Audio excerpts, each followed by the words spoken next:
નમસ્તે મિત્રો, હું છું નવરંગ સાયન અને સ્વાગત છે આપનું આઈ એમ ગુજરાતના અમેરિકા સ્પેશિયલ ન્યૂઝ બુલેટિનમાં. શુક્રવાર જુલાઈ 31ના સમાચારોમાં જોઈશું અમેરિકામાં અસાયલમનો કેસ કરનારા લોકો માટે કેમ માત્ર $100ની ફી વર્ક પરમિટ ટર્મિનેટ થવા ઉપરાંત ડિપોર્ટેશનનું પણ કારણ બની શકે છે તેની માહિતી જાણીશું. એટલાન્ટા એરપોર્ટ પર પોતાના ફોનને ફોર્મેટ કરી નાખનારા એક યુએસ સિટીઝન સામે કેમ ફેલોની ચાર્જ લગાવવામાં આવ્યો અને છેલ્લે સસ્તામાં થાઈલેન્ડમાં મોજ મજા કરવા જતા ઢોર માર ખાઈને પાછા આવેલા 3 ઇન્ડિયન્સની વાત આજના આ બુલેટિનમાં. જે અનડોક્યુમેન્ટેડ ઇમિગ્રન્ટ્સે અમેરિકામાં અસાયલમનો કેસ કરી વર્ક પરમિટ મેળવી છે તેમના માટે $100 ફી ન ભરવાનું ગંભીર પરિણામ આવી શકે છે. પોલિટિકોના એક રિપોર્ટ અનુસાર કેટલાક ઇમિગ્રન્ટ સાથે આવું થયું પણ છે. એક મહિલાના કેસનો ઉલ્લેખ કરતા પોલિટિકોએ જણાવ્યું છે કે ફી ભરવાનું કોઈ નોટિફિકેશન ન મળતા આ મહિલાને તેનો કોઈ ખ્યાલ જ નહોતો. જોકે તેના એક ફ્રેન્ડે આ અંગે વાત કરતા તેણે પોતાના કેસનું સ્ટેટસ ચેક કર્યું હતું. કેસનું સ્ટેટસ ઓનલાઈન ચેક કરતા જ આ મહિલાને એવું જાણવા મળ્યું હતું કે તેના કેસમાં ફી ભરવાની છેલ્લી તારીખ નીકળી ગઈ હોવાથી હવે ફી પે નહીં કરી શકાય. પોતાના અસાયલમના કેસ પર તેની કોઈ અવળી અસર ન પડે તે માટે આ મહિલા 3 વાર ફી ભરવાનો પ્રયાસ કરી ચૂકી છે. તેમજ તેણે USCIS સાથે વાત પણ કરી હતી, પરંતુ હજુ સુધી તેને કોઈ રાહત નથી મળી. આ મહિલાને હવે એ વાતનો પણ ડર સતાવી રહ્યો છે કે ક્યાંક $100ને કારણે તેની વર્ક પરમિટ રદ કરવાની સાથે અસાયલમનો કેસ પણ રિજેક્ટ ન કરી દેવાય. અમેરિકાની સરકારે ગયા વર્ષે એક કાયદો બનાવી અસાયલમ માંગનારા માટે વાર્ષિક $100 ફી ભરવાનું ફરજિયાત બનાવ્યું હતું. જોકે તેના માટે ઘણા એપ્લિકન્ટ્સને કોઈ પ્રકારની નોટિસ મળી જ નથી અને જેમને નોટિસ મળી છે તેમને છેલ્લી તારીખ વીતી ગયા બાદ તેની જાણ કરાઈ છે. ઇમિગ્રેશન લોયર્સ ગયા વર્ષથી જ વોર્નિંગ આપી રહ્યા છે કે આ ફી ન ભરવાનું ખૂબ જ ગંભીર પરિણામ આવી શકે છે. 2026માં જ સરકારે એક નવું નોટિફિકેશન બહાર પાડી તેના 30 દિવસની અંદર આ ફી ભરી દેવાનું ફરમાન કર્યું હતું અને આમ ન કરનારાની અસાયલમ એપ્લિકેશન આપોઆપ રદ થઈ જશે તેવી પણ વોર્નિંગ આપવામાં આવી હતી. આ ઉપરાંત જેમણે ફી નથી ભરી તેમને વર્ક પરમિટ નહીં મળે અને સાથે જ તેમને ડિપોર્ટ પણ કરવામાં આવી શકે છે તેવું પણ જણાવાયું હતું. ટ્રમ્પ એડમિનિસ્ટ્રેશનની એવી દલીલ છે કે જેમણે અમેરિકામાં અસાયલમ માંગ્યું છે તો કોઈ પ્રકારની ફી ચૂકવ્યા વિના અમર્યાદિત સમય સુધી યુએસમાં ન રહી શકે તે સુનિશ્ચિત કરવા માટે આ કાયદો બનાવવામાં આવ્યો છે. એક્સપર્ટ્સનું માનીએ તો અસાયલમ માંગનારા લોકોને ગમે તેમ કરીને ફોલ્ટમાં લેવા ટ્રમ્પ સરકાર એક પછી એક નિયમો બનાવી રહી છે, જેના ભાગરૂપે જ $100 ફી પણ લાગુ કરવામાં આવી છે.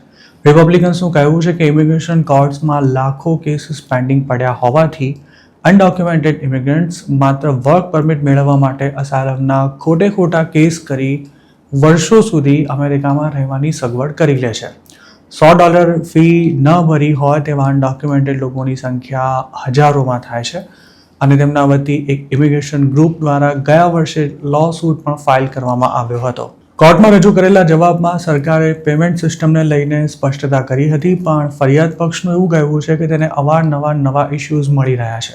એટલું જ નહીં, સરકારનો એવો પણ દાવો છે કે તેણે 1.2 મિલિયનથી પણ વધુ અસાયલમ સીકર્સને ફી ભરી દેવાની નોટિસ મોકલી હતી. USCISના ડેટા પ્રમાણે જુલાઈ 15ની સ્થિતિએ 9.87 લાખ લોકોએ આ ફી ભરી દીધી હતી, જેમાંથી માત્ર 816 કેસમાં જ પેમેન્ટ ફેલ્યુરની એરર આવી હતી. જુલાઈ 21 સુધીમાં USCISએ 2,27,186 લોકોએ ફી ન ભરી હોવાનું જણાવ્યું હતું. હવે ઇમિગ્રેશન એટર્નીઝને વાતનો ડર છે કે જેમણે ફી નથી ભરી તેમને કદાચ આ અંગે કોઈ જાણ જ નથી અને હવે આ તમામ લોકો મોટી મુશ્કેલીમાં આવી શકે છે. આ કેસમાં જો ગયા અઠવાડિયે જ કોર્ટે ટેમ્પરરી સ્ટે આપ્યો છે, જેથી હાલ પૂરતું ફી ન ભરનારાની અસાયલમ એપ્લિકેશન રિજેક્ટ નહીં થાય કે ન તો તેમની વર્ક પરમિટ ટર્મિનેટ થશે. જોકે USCIS હજુ પણ ફીની ઉઘરાણી કરી રહ્યું છે અને જે લોકો ફી ભરવાનું ચૂકી ગયા છે તેમના માટે ઓનલાઈન પેમેન્ટના ઓપ્શનને અનલોક નથી કરાયું. જુલાઈ 30ના રોજ આ કેસની વધુ સુનાવણી થવાની છે અને આવતા મહિને કોર્ટ પોતાનું જજમેન્ટ આપી દે તેવી શક્યતા છે. $100 ફીની માફક ટ્રમ્પ સરકારે હવે અસાયલમનો કેસ કરનારા લોકોની મેગા માસ્ટર હિયરિંગ્સ પણ શરૂ કરી છે, જેમાં એક સાથે 100થી પણ વધુ એપ્લિકન્ટ્સને બોલાવવામાં આવી રહ્યા છે. મહત્વની વાત એ છે કે જેમના કેસની ડેટ એડવાન્સ કરાઈ છે તેવા ઘણા લોકોને તેના માટે નોટિસ નથી મળી અને જેમને નોટિસ મળી છે તેમને હિયરિંગના 1-2 દિવસ પહેલાં જ તેની જાણ કરાઈ છે. મેગા માસ્ટર હિયરિંગમાં હાજર ન રહેનારા સેંકડો ઇમિગ્રન્ટ્સના પણ તાબડતોબ ડિપોર્ટેશન ઓર્ડર ઇસ્યુ કરવામાં આવી રહ્યા છે. મતલબ કે ઇમિગ્રેશન કોર્ટ્સમાં જે લાખો કેસોનો ભરાવો થયેલો છે તેનો ઝડપથી નિકાલ લાવવા માટે હવે ટ્રમ્પ સરકાર અવનવા દાવ અજમાવી રહી છે. હાલના દિવસોમાં અમેરિકા લેન્ડ થતાં ઘણા વિદેશીઓના મોબાઈલ ફોન એરપોર્ટ પર ચેક કરવામાં આવી રહ્યા છે. તેવામાં એટલાન્ટા એરપોર્ટ પર પોતાના ફોનનો તમામ ડેટા ડિલીટ કરી નાખવાના મામલામાં એક યુએસ સિટીઝન સામે ફેલોની ચાર્જ લગાવવામાં આવ્યો છે. આમ તો યુએસ સિટીઝન વિદેશથી આવે ત્યારે તેમના ફોન લગભગ ચેક કરવામાં નથી આવતા, પણ અમુક શંકાસ્પદ કેસમાં ગમે તેના ઇલેક્ટ્રોનિક ગેજેટ્સ ચેક થઈ શકે છે. ન્યૂયોર્ક ટાઈમ્સના એક રિપોર્ટ અનુસાર ગયા વર્ષે જાન્યુઆરી 24ના રોજ સેમ્યુઅલ ટ્યુનિક નામના એક શખ્સને એટલાન્ટા ઇન્ટરનેશનલ એરપોર્ટ પર પૂછપરછ માટે અટકાવવામાં આવ્યો હતો. નવેમ્બરમાં દાખલ કરાયેલા ગ્રેન્ડ જ્યુરી ઇન્ડાઇટમેન્ટ અનુસાર તેને એન્ટ્રી આપતા પહેલાં તેનો મોબાઈલ ફોન જપ્ત કરી લેવાયો હતો, પણ તેણે ફોનને અનલોક કરવા માટે જે પાસકોડ આપ્યો તેને એન્ટર કરતાં જ ફોનમાંથી તમામ ડેટા ડિલીટ થઈ ગયો હતો. દોઢેક વર્ષ જૂના આ મામલામાં હવે ફેડરલ પ્રોસિક્યુટર્સે આ યુએસ સિટીઝન સામે ઓબ્સ્ટ્રક્શન ચાર્જ દાખલ કર્યો છે. આ કેસની હજુ ગયા અઠવાડિયે જ એટલાન્ટામાં આવેલી ફેડરલ કોર્ટમાં હિયરિંગ થઈ હતી. અમેરિકામાં આ પ્રકારના મામલા ભાગ્યે જ સામે આવ્યા છે, જેમાં કોઈ ચોક્કસ કોડ નાખતા જ ફોન અનલોક થવાને બદલે ફોર્મેટ થઈ ગયો હોય. જોકે હવે આ કરામાત કરનારા આરોપીને પુરાવાનો નાશ કરવાના આરોપનો સામનો કરવો પડી રહ્યો છે, જે એક ફેલોની એટલે કે ગંભીર ગુનો છે. આરોપીના વકીલે ગયા અઠવાડિયે કોર્ટમાં થયેલી સુનાવણીમાં એવી દલીલ કરી હતી કે તેનો ફોન કાયદાની વિરુદ્ધ જઈને જપ્ત કરવામાં આવ્યો હતો. તેમનું એવું પણ કહેવું હતું કે તેમના ક્લાયન્ટ પોલિટિકલ એક્ટિવિઝમ સાથે સંકળાયેલા હોવાને કારણે એરપોર્ટ પર તેમનો ફોન જપ્ત કરાયો હતો. એટલાન્ટામાં 1000 એકર પર પથરાયેલા જંગલમાં પોલીસ અને ફાયર ટ્રેનિંગ સેન્ટર બનાવવાનું આયોજન થઈ રહ્યું છે, જેનો વિરોધ કરનારા લોકોનું એવું કહેવું છે કે તેનાથી ઓફિસર્સ વધુ અગ્રેસિવ બનશે તેમજ ગ્રીન સ્પેસ તબાહ થઈ જશે. એટલાન્ટા એરપોર્ટ પર અટકાવાયેલો સેમ્યુઅલ આ પ્રોજેક્ટના વિરોધમાં હતો અને સરકાર તેના પર નજર રાખી રહી હતી, જેથી વિદેશથી રિટર્ન થતાં જ તેને એરપોર્ટ પર અટકાવવામાં આવ્યો હતો.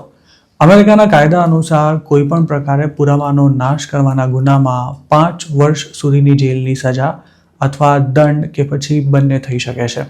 કાયદાની પરિભાષા પ્રમાણે જો આરોપી તેની સામે તપાસ શરૂ થાય તે પહેલાં, તપાસ દરમિયાન કે પછી તપાસ પૂરી થયા બાદ અથવા તો પુરાવાને સીઝ કરાય તે પહેલાં તેનો જાણી જોઈને નાશ કરે તો તેની સામે આ ફેલોની ચાર્જ લગાવાય છે, જેમાં ડિજિટલ ડેટાનો પણ સમાવેશ કરવામાં આવ્યો છે.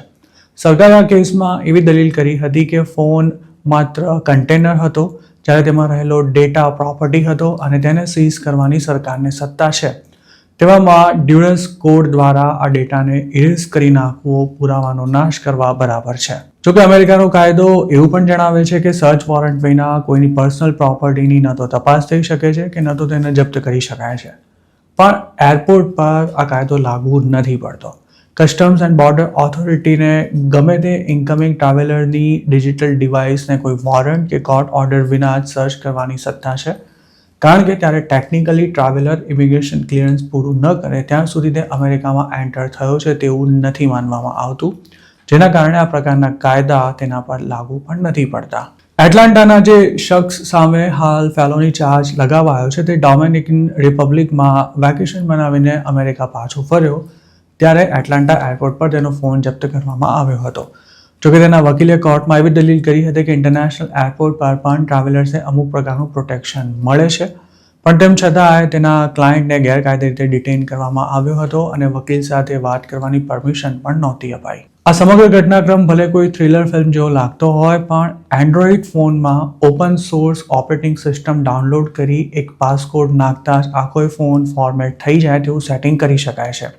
તેને ડ્યુઅલ પાસકોડ તરીકે ઓળખવામાં આવે છે. તેમાં ફોનને અનલોક કરવા માટે અલગ પાસકોડ હોય છે અને ફોર્મેટ કરવા માટે જુદો પાસકોડ રખાય છે.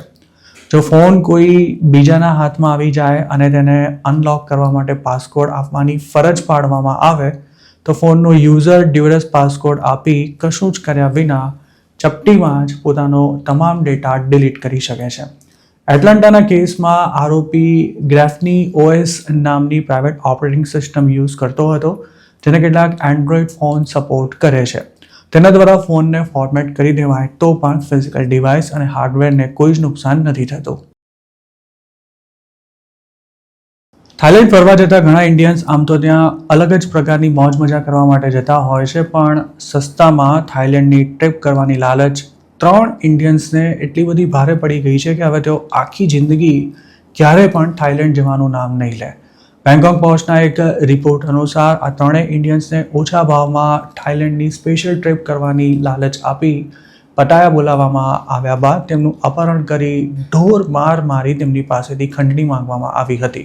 ગત સોમવારે થાઇલેન્ડની પોલીસને આ અંગે બાતમી મળતા જ એક ટીમ આ 3 ઇન્ડિયન્સને રેસ્ક્યુ કરવા માટે પહોંચી હતી, જ્યાં 2 માળના એક મકાનમાં આ 3 હાથ પગ બાંધેલી હાલતમાં મળી આવ્યા હતા, જેમાંથી એકાદ 2 લોકો તો માત્ર અંડરવિયરમાં જ હતા. લોકલ પોલીસના જણાવ્યા અનુસાર 3 વિક્ટિમની ઉંમર 23 થી 26 વર્ષ છે અને સોમવારે સાંજે 4 વાગે તેમને બચાવવામાં આવ્યા હતા. કિડનેપર્સે તેમને મોઢા પર પટ્ટી મારી ઊંધા લટકાવીને ફટકાર્યા બાદ પોતાના ઘરે ફોન કરી પૈસા મગાવવા મજબૂર કર્યા હતા. આ 3ને એકાદ વીક સુધી ટોર્ચર કરવામાં આવ્યા હતા અને આખરે તેમના પરિવારજનોએ ઇન્ડિયાથી થાઇલેન્ડની પોલીસનો કોન્ટેક્ટ કરતા તેમને બચાવી શકાયા હતા. પીડિતોએ પોલીસને જણાવ્યું છે કે તેમને 7 દિવસનું ટૂર પેકેજ ઓફર કરવામાં આવ્યું હતું, જેના માટે દરેકે 70,000 બાટ એટલે કે 2 લાખ રૂપિયા ચૂકવ્યા હતા. આ પેકેજમાં તેમને કયા પ્રકારની સ્પેશિયલ સર્વિસ મળવાની હતી તેની પોલીસે કોઈ ચોખવટ નથી કરી. ડીલ નક્કી થયા બાદ આ 3 ઇન્ડિયન્સ ફ્લાઇટ પકડીને જુલાઈ 21ના રોજ થાઇલેન્ડ પહોંચી ગયા હતા અને એરપોર્ટથી ટેક્સી કરીને તેઓ પટાયા આવ્યા હતા. સવારે 7 વાગે તેમને રેસ્ટોરન્ટ પાસે પોતાના ટૂર ઓપરેટર્સને મળવાનું હતું, જ્યાંથી 3ને વારાફરતી બાઇક પર એક ઘરમાં લઈ જવાયા હતા. ત્યાં પહોંચ્યા બાદ 5 લોકોએ તેમના હાથ પગ બાંધી દીધા હતા અને તેમને ઊંધા લટકાવીને ફટકારવાનું શરૂ કર્યું હતું. વિક્ટિમ્સનું એવું પણ કહેવું છે કે તેમને ઘૂંટણ પર દંડા મારવામાં આવ્યા હતા અને ખાસી મારઝૂડ કર્યા પછી ઇન્ડિયા ફોન કરી ત્યાંથી 70 લાખ રૂપિયા મંગાવવા માટે જણાવાયું હતું. તેમના ફેમિલી મેમ્બર્સ પર પ્રેશર વધારવા માટે તેમને રોજે રોજ ભૂખ્યા રાખી ટોર્ચર કરાતા હતા અને આ દરમિયાન 3ને ન તો જમવાનું અપાયું હતું કે ન તો તેમને પેશાબ કરવા સુદ્ધા પણ જવા દેવાયા હતા. આખરે પીડિતોના પરિવારજનોએ થાઇલેન્ડની પોલીસનો સંપર્ક કરતા આ પ્રકરણનો ભાંડો ફૂટ્યો હતો. કિડનેપર્સ દુબઈમાં રજીસ્ટર્ડ થયેલા એક નંબરથી ઇન્ડિયા ફોન કરી ખંડણી માંગી રહ્યા હતા. આ નંબરને થાઇલેન્ડ પોલીસે ટ્રેક કરતા તેનું લોકેશન શોધી કાઢ્યું હતું અને પોલીસ ત્યાં પહોંચી તે પહેલાં જ કિડનેપર્સ બાઇક લઈને ત્યાંથી ભાગી છૂટ્યા હતા. થાઇલેન્ડની પોલીસે એવી પણ વોર્નિંગ આપી છે કે સસ્તામાં ટૂર પેકેજ ઓફર કરનારા લોકો પોતાનો શિકાર હાથમાં આવતા જ તેને કિડનેપ કરી પૈસા પડાવે છે. આ કેસમાં પોલીસે ગત મંગળવારે જ 5 લોકોની ધરપકડ કરી હતી અને આ 5 પાછા ઇન્ડિયન્સ જ છે, જેમના નામ અવતારસિંહ, જગજીતસિંહ, રામબાલક કુમાર, સુખબીરસિંહ અને કુલ્લાસિંહ હોવાનું જણાવાયું છે. આ 5 આરોપી થાઇલેન્ડ છોડીને ભાગવાની ફિરાકમાં હતા, પણ તે ફ્લાઇટ પકડે તે પહેલાં જ પોલીસ તેમના સુધી પહોંચી ગઈ હતી. બેંકોક પોસ્ટના એક રિપોર્ટ અનુસાર આરોપીઓએ પોલીસને એવું જણાવ્યું હતું કે એક પાકિસ્તાનીના કહેવા પર તેમણે 3 લોકોનું અપહરણ કરી તેમને છોડવાના બદલામાં 70 લાખ રૂપિયાની ખંડણી માંગી હતી. આ પ્રકરણનો માસ્ટર માઇન્ડ દુબઈમાં બેઠો હોવાની પણ વાતો થઈ રહી છે, પણ આરોપીઓનો એવો દાવો છે કે તેમણે ક્યારેય તેને નથી જોયો અને પોતે વોટ્સએપથી તેની સાથે કોન્ટેક્ટમાં હતા. પોતાના બોસ સાથે આરોપીઓએ જે ડીલ કરી હતી તે અનુસાર પૈસા તેને દુબઈમાં ટ્રાન્સફર થવાના હતા, જ્યારે અપહરણ કરાયેલા લોકો પાસેથી મળેલી કેશ અને બીજી ચીજ વસ્તુઓ 5 આરોપી પોતાની પાસે રાખવાના હતા. તેમના માટે થાઇલેન્ડમાંથી નીકળવાની વ્યવસ્થા પણ તેમનો બોસ જ કરી આપવાનો હતો. આમ તો ઇલીગલી અમેરિકા કે બીજા કોઈ દેશ જવા નીકળેલા કોઈ ઇન્ડિયનને કિડનેપ કરી મારવામાં આવ્યો હોય તેવી અનેક ઘટના ભૂતકાળમાં બની ચૂકી છે, જેમાં મોટાભાગના કેસમાં લાખો રૂપિયાની ખંડણી ચૂકવ્યા બાદ પણ લોકોને ઢોર માર ખાવો પડ્યો હતો. જો કે સસ્તામાં થાઇલેન્ડ ફરવા જવાની લાલચ આવી કોઈ ઇન્ડિયનનું અપહરણ કરાયા બાદ ટોર્ચર કરવામાં આવ્યું હોય તેવો આ કદાચ પહેલો કિસ્સો છે અને થાઇલેન્ડના શોખીનો માટે આ બનાવ આંખ ઉઘાડનારો પણ છે. તો મિત્રો, આ હતા અમેરિકાના આજના મુખ્ય સમાચાર. આપને જો અમારી રજૂઆત પસંદ આવી હોય તો આ વિડીયોને લાઇક અને શેર કરવાનું તેમજ આઈ એમ ગુજરાતની યુટ્યુબ ચેનલને સબસ્ક્રાઇબ કરવાનું ભૂલશો નહીં, કારણ કે માત્ર આ ચેનલ પર આપને મળશે અમેરિકામાં રહેતા ગુજરાતીઓ માટેના તમામ મહત્વના સમાચાર અને તે પણ આપની પોતાની ભાષામાં. આપ જો મારી સાથે કોઈ ટિપ શેર કરવા માંગતા હો તો હાલ સ્ક્રીનમાં દેખાયેલા વોટ્સએપ નંબર પર પણ અમારો સંપર્ક કરી શકો છો. આપની ઓળખ ગુપ્ત રાખવામાં આવશે.